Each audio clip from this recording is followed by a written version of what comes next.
everybody, and welcome to the weekly scopes from the 26th of January and to the 1st of February. Hi everybody, and welcome to this week's weekly scopes. If you've heard this before, you can skip, but this is just the intro on how I formulate these astrology weekly readings. I use astrology and my intuition to give you advice how you can practically use the knowledge of the stars and the planets and apply them to your life. So my weekly scopes are all based on GMT time and on Vedic Constellational Astrology. So now I'm just going to explain what Vedic Constellation Astrology is and how it differs from Western astrology. So the precession of the equinox is sort of like something that happens in astronomy and astrology, where the Earth's axis undergoes a slow circular motion over 26,000 years, and basically this means that this motion causes a shift in the position of the equinoxes and also the calculation Vedic and Western astrologies use. So around 2,000 years ago, the tropical and sidereal Vedic astrology signs of astrology were aligned in the same position. So if the sun was in Scorpio in Vedic astrology, it was also in the constellation of Scorpio in Western astrology. But because of the precession of the equinoxes, this has caused a gradual westward sort of like drift of the tropical Western signs. So basically these signs, the Western signs, shift 1 degree with every 72 years. So as a result of this ongoing shift, when Western astrology says the sun is in the constellation of Pisces, it's typically in the constellation of Aquarius. Still, this is because the degree, orb and the date for Western and Vedic astrology are 24 degrees, 24 days apart. So in Western astrology, the sun enters the constellation of Pisces around the 19th of February each year, but actually the sun doesn't arrive into the constellation of Pisces until the 13th to the 15th of March each year, and Vedic astrology takes this into account because it's based on the fixed star positions, and Vedic astrologers use sidereal calculations. So as a result, Vedic astrology takes into account the actual positions of the constellations in the sky at any given time, and also considers the precession of the equinox, adjusting for the shift in the position of the equinoxes over time. But in terms of Western astrology follows the tropical zodiac, which is based on the seasons rather than fixed star positions. Western astrologers also do not directly account for the precession of the equinox in their calculations as well, so this results in slightly different calculations and interpretations that are given whether we're using Western astrology or Vedic astrology. So yeah, as I said, Western astrology uses specific dates, so every year, regardless of where the sun actually is at the sky, the sun moves into Pisces around the 19th of February. So yeah, this discrepancy, this misalignment between the tropical zodiac and the actual positions of the constellations has led to a discrepancy between Vedic astrology and Western astrology. So I consider the actual where the sun and the moon are and where Mars and Venus are at any given time, and this is how I formulate these sort of like weekly scopes. So yeah, thanks for listening to this, and let's dive into this week's weekly scope. Okay, so now I'm just going to explain what parallels and contra parallels are in astrology, because I use them in my chart interpretation. So declination in astrology is the measure of how far a celestial body is, such as the sun, whether it's either north or south of the celestial equator. And the celestial equator is an imaginary line in the sky above the Earth's equator, which us astrologers use in our interpretation. So parallels happen when two planets are on the same declination, either both planets are on the north side side, or either both planets are on the south side, and this alignment increases the influence of the involved planets. So it's similar to a conjunction aspect, as it amplifies their energy, making the effects of the planets more pronounced. Contraparallels, on the other hand, happen when two planets are on the same declination, but one is in the north and one is in the south. So this alignment creates tension, which is similar to an opposition aspect, and it can lead to conflict, challenges and inner struggles between the energies of the planets involved. So contraparallels highlight areas of friction or contrast in our lives, urging us to find balance between the opposing forces at play. When transiting parallels and contraparallels happen, they can sort of like trigger significant events, shifting consciousness and periods of intense growth and transformation. So I look at these aspects closely during chart analysis to understand how planetary energies interact and influence each other during a specific time frame, to pinpoint key periods for personal development, relationship dynamics or career shifts, and other shifts like karmic shifts and stuff like that. Because I just find using contraparallels and parallels gives me more depth in interpretation, so I use them. So contraparallels and parallels in astrology serve as markers for potential challenges or breakthroughs, guiding us towards more self-awareness, love, acceptance, understanding, forgiveness for ourselves and others, and shifts in consciousness and growth. So overall, just a shift in our mindset if we allow for it. So parallels and contraparallels just kind of like provide valuable insights into the complexities and nuances of the astrological interactions between planetary movements. So yeah, that's the end of what contraparallels and parallels are. So this week we got quite a few aspects controlling us, ruling us and trying to direct us. So the first is Saturn making a semi-square to Pluto. This is exact on the 27th of January. It entered on the 11th of January. It's going to leave us on the 8th of February. And Saturn's in Aquarius and Pluto's in Capricorn. The Sun also makes a contraparallel to Uranus. This is also exact on the 27th of January and leaves us on the 3rd of February, and the Sun is in Capricorn and Uranus is in Aries, and Venus makes a parallel to the Moon's North Node. This is exact on the 28th of January. It came in on the 25th and leaves us around the 2nd of February. Mercury makes a contraparallel to Jupiter, which is the same as like oppositional energy. Parallels the same as conjunction, counter parallels the same as opposition. So one brings favour, conjunctions typically, or intensifies things, right? And contraparallels brings opposition. So Mercury's in Capricorn and Jupiter's in Taurus, and Venus also makes a contraparallel to the Moon's North Node, and the Moon's North Node is in Pisces. So Saturn's semi-square to Pluto brings structure and transformation to our week.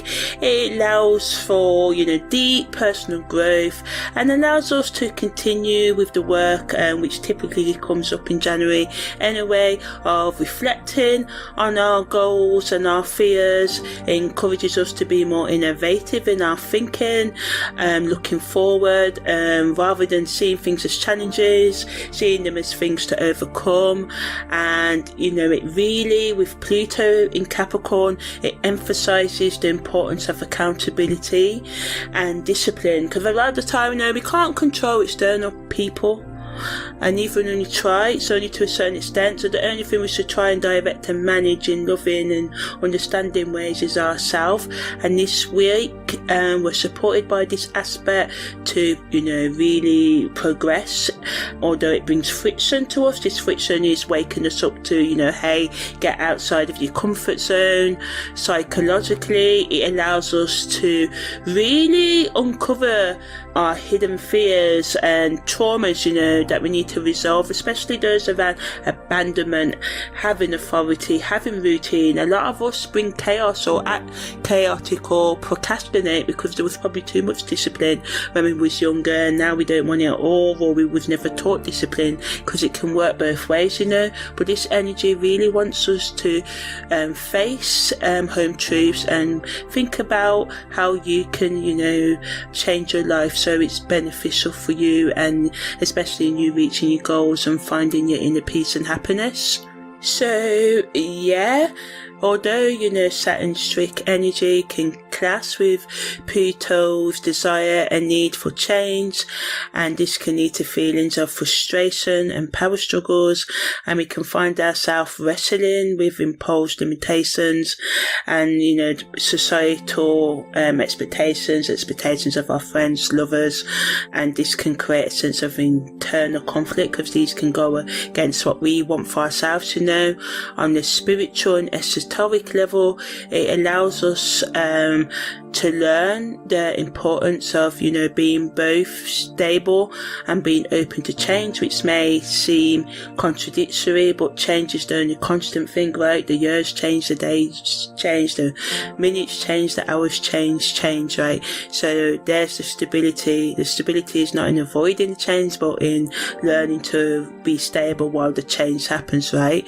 And it wants us to work with the tension between what we know and what's hidden within us, which craves to be revealed and used and transformed. So it wants us to align our goals with our deeper values right now, be more ethical in our goals. It wants us to look at how our past experience has really shaped our present choices this week. It lasts for right up until the second week of February, so this is really strong energy. So yeah, this is really strong energy this week. Also, the Sun's contrapower to Uranus supports us with this, providing us with that motivation, that independence, that need for self-acceptance, expression, and it pushes us to break away from conforming and doing what others want us to do and step into our individuality. So yeah, the Sun's in Capricorn, so it wants us to make changes in a practical way, not just too rebellious and just reckless with it, but practical, well thought out changes. It wants us to start new creative plans. It supports us in exploring new technologies or ideas, checking out AI. It's not as crazy as what we may have been led to it to be. Just check out how you can make your workflow more efficient, think outside of the box and go after the things that really resonate with your true self.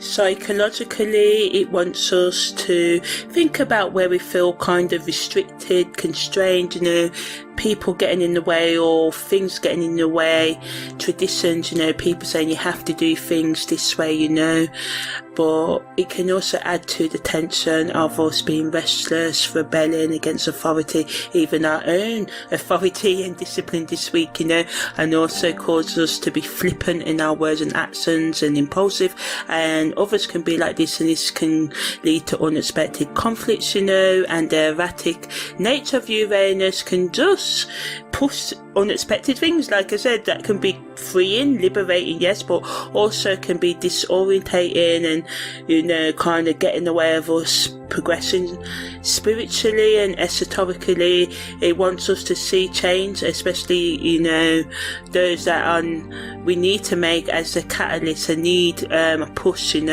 for growth, and it supports us in opening our minds and hearts, releasing outdated beliefs and being open to the uncertainty and unknown, which is the only stability in life, in some ways, that unpredictable things can happen. Even when we try, we can build our little defense mechanisms, as we all can do, but ultimately, with the best fortresses in the world, external forces can still, mess with our plans.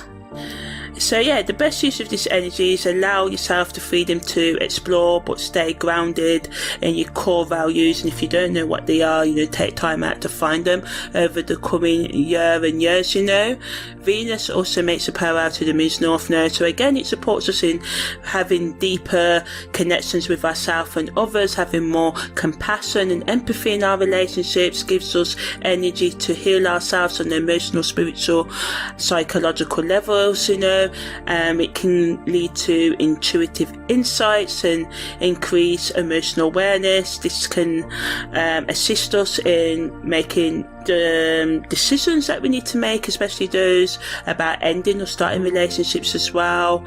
But negatively, it can lead to us escaping and being confused. We can struggle with lying to ourselves and idealization, ignoring red flags, and this can cloud our judgment and lead to disappointment because we can make bad decisions. So just make sure you're making the decisions you really want to be making this week, and then watch out, check facts, don't fall for the slick talkers, and don't be giving people the sweet talk and sweet lines, over promising things you can't deliver, and watch out for others doing that.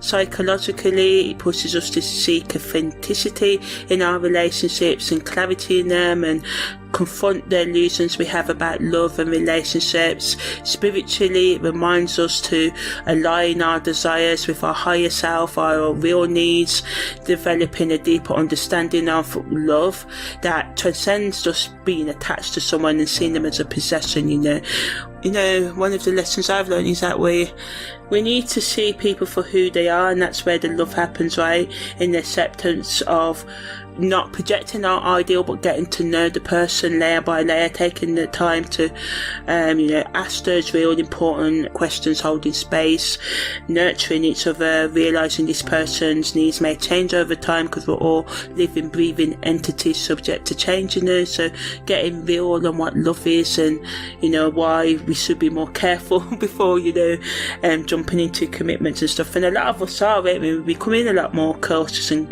careful, but not in a negative way, but in a way that it gets real. Like, the person you love will eventually hurt you. That's a truth. A lot of us we've been sold this romance, but because typically sometimes we don't care when someone random does things to us, in general, but when we let someone in and they hurt us, it can impact us, and that's why. So yeah, love always in some ways comes with pain, but we try to outrun that, and then this leads to unrealistic expectations. So this energy wants us to reflect on what love is and understand the real needs of a relationship.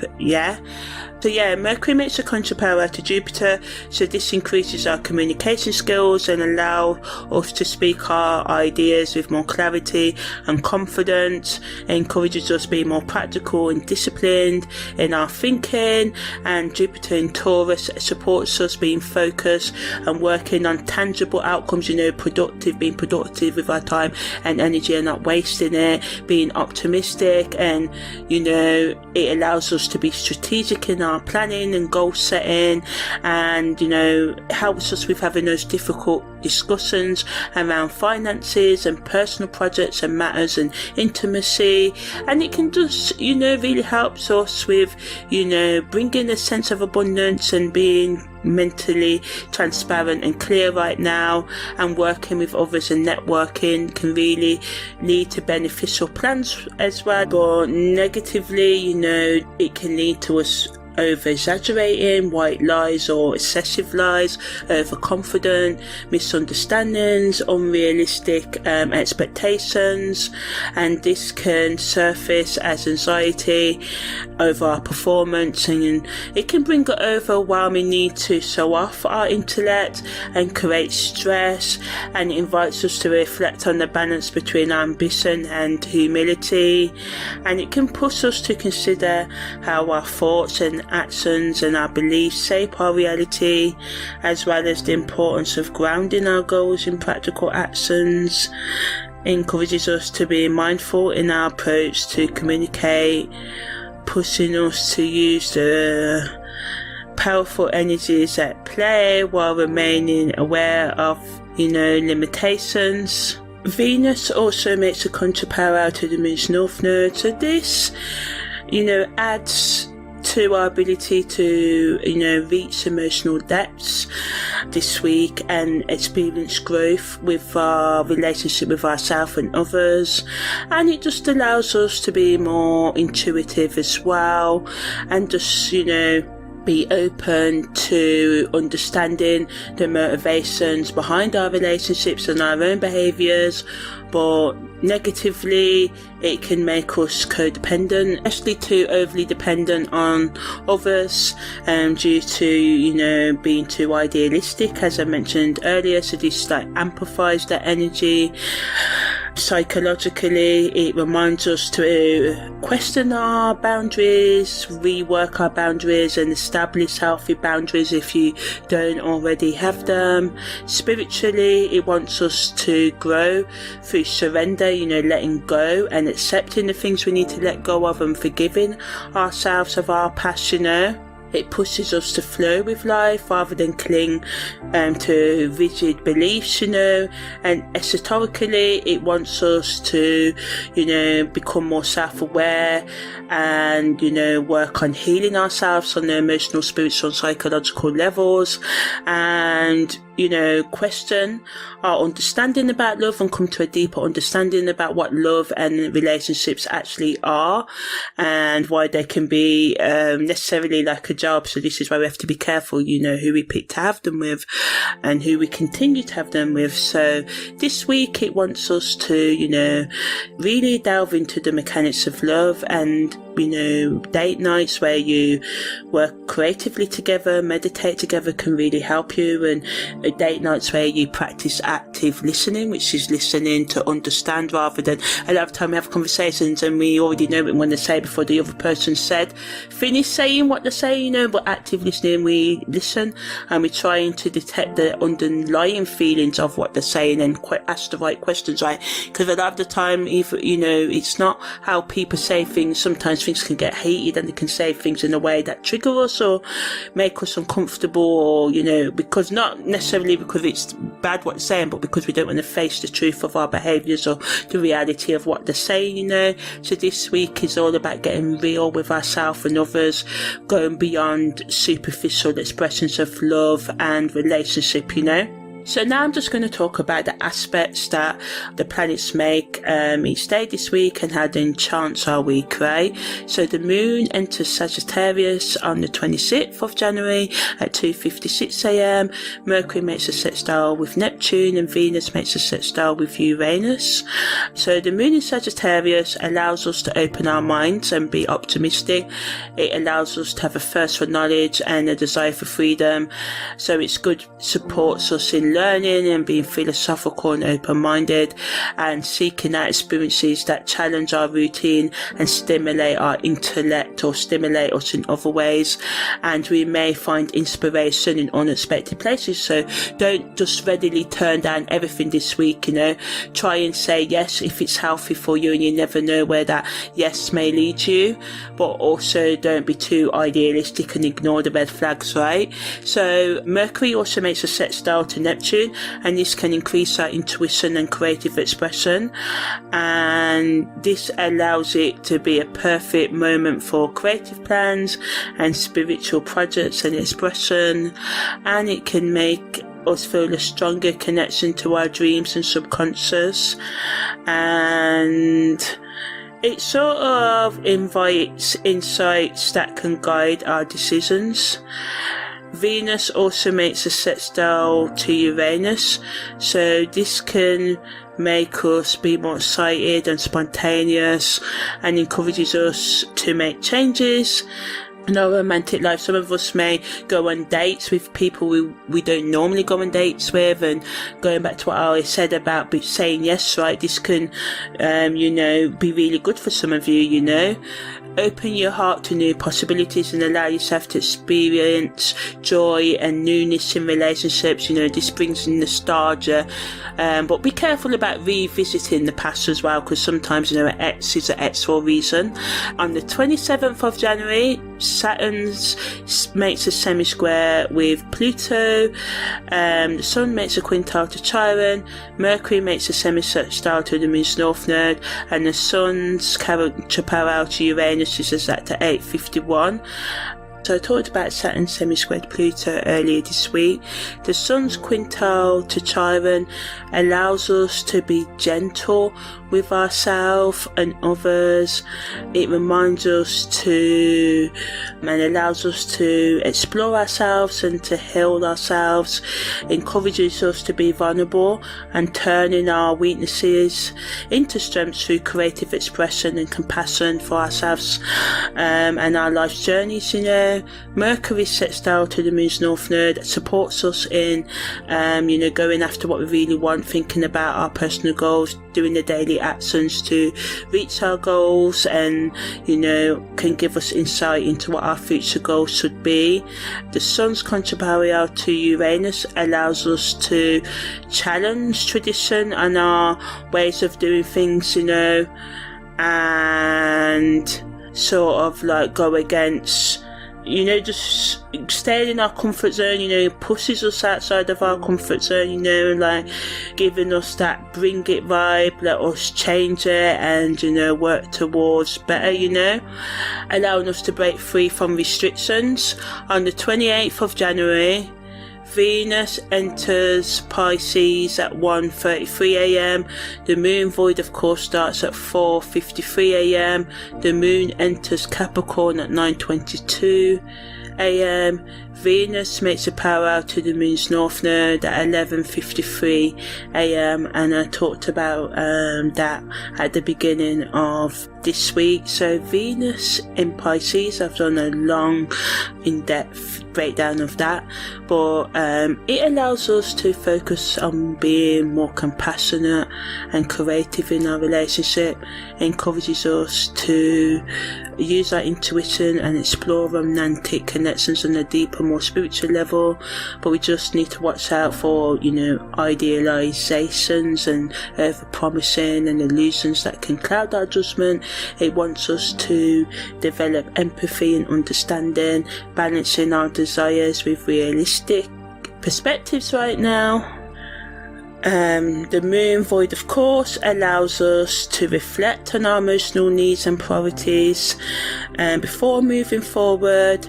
As I said, Venus's parallel to the Moon's North Node allows us to work towards our goals and take the steps we need to reach them, and it allows us to, just ground ourselves in reality as the moon moves into Capricorn, On the 29th of January, Mercury's contraparallel to Jupiter is exact, and I talked about this at the beginning of the week. Mercury makes a conjunction to Pluto. Mercury also makes a semi-square to Saturn. So again, these aspects supports us in our communication and our thought processes. Mercury's contraparallel to Jupiter, as I said, allows us to explore new things, but we need to watch out for exaggerating, making sure that our visions are grounded in reality.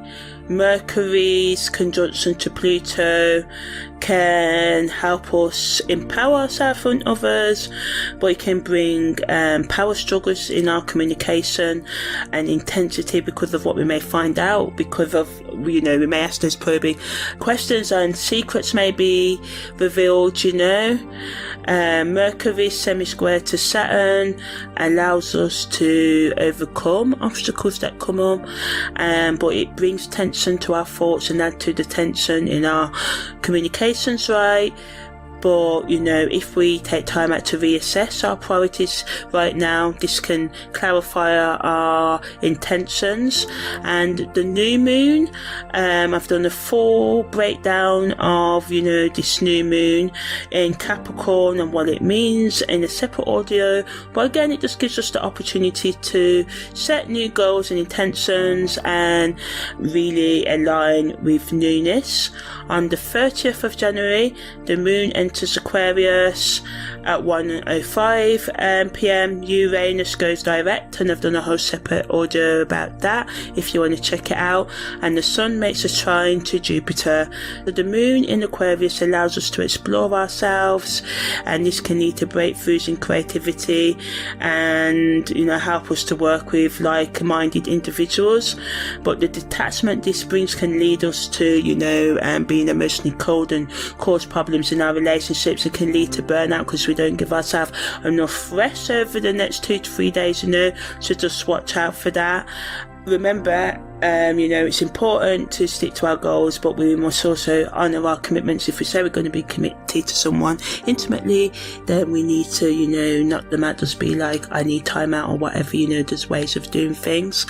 It reminds us that yes, it's good to think outside of the box, but we have to stay grounded in our personal relationships and within ourselves, and doing this is as equally as important as reaching our goals, you know. Uranus going direct out of retrograde can help us, you know, go forward with all the things we found out when Uranus was retrograde, you know, so we'll be able to be more independent and work on, you know, bringing those changes into our life as Uranus goes direct and move outside of its post-Saturn period, which is still being for the next 2 months. So, you know, as we steadily get out of retrograde energy, you'll feel your motivational levels go up. The Sun's trine to Jupiter allows us to be more optimistic and go after our goals, and we can just be more sort of like ambitious and open to newness, right? On the 31st of January, Venus is conjunct parallel to the Moon's North Node, and what I talked about this week is exact.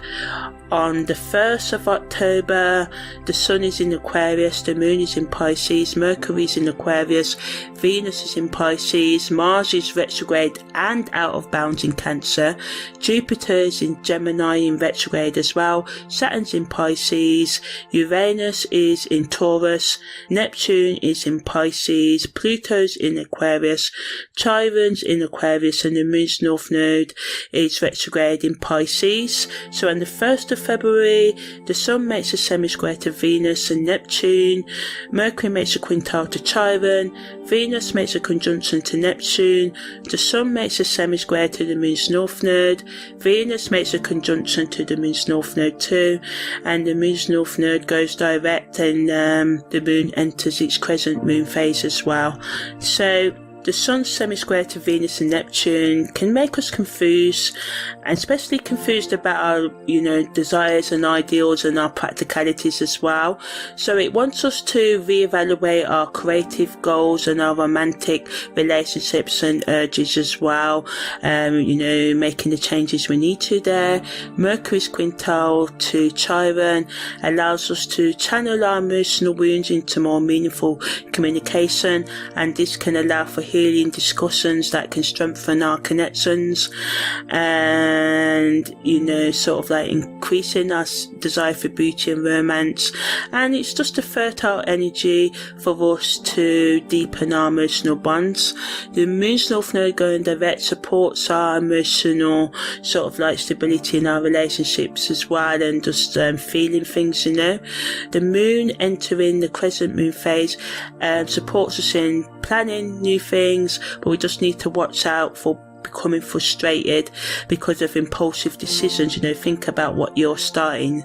You know, the planning stages are key, so we can use this energy to reflect on our goals before taking action and align with our desires and with a greater purpose. And it invites us to use both challenges and opportunities that come up that can allow us to grow, and, you know, being mindful of the delicate balance between meeting our dreams and reality. So yeah, that's the end of this in-depth analysis of this week. Take care. I'm Amani, your holistic, karmic, astrological life coach. Okay.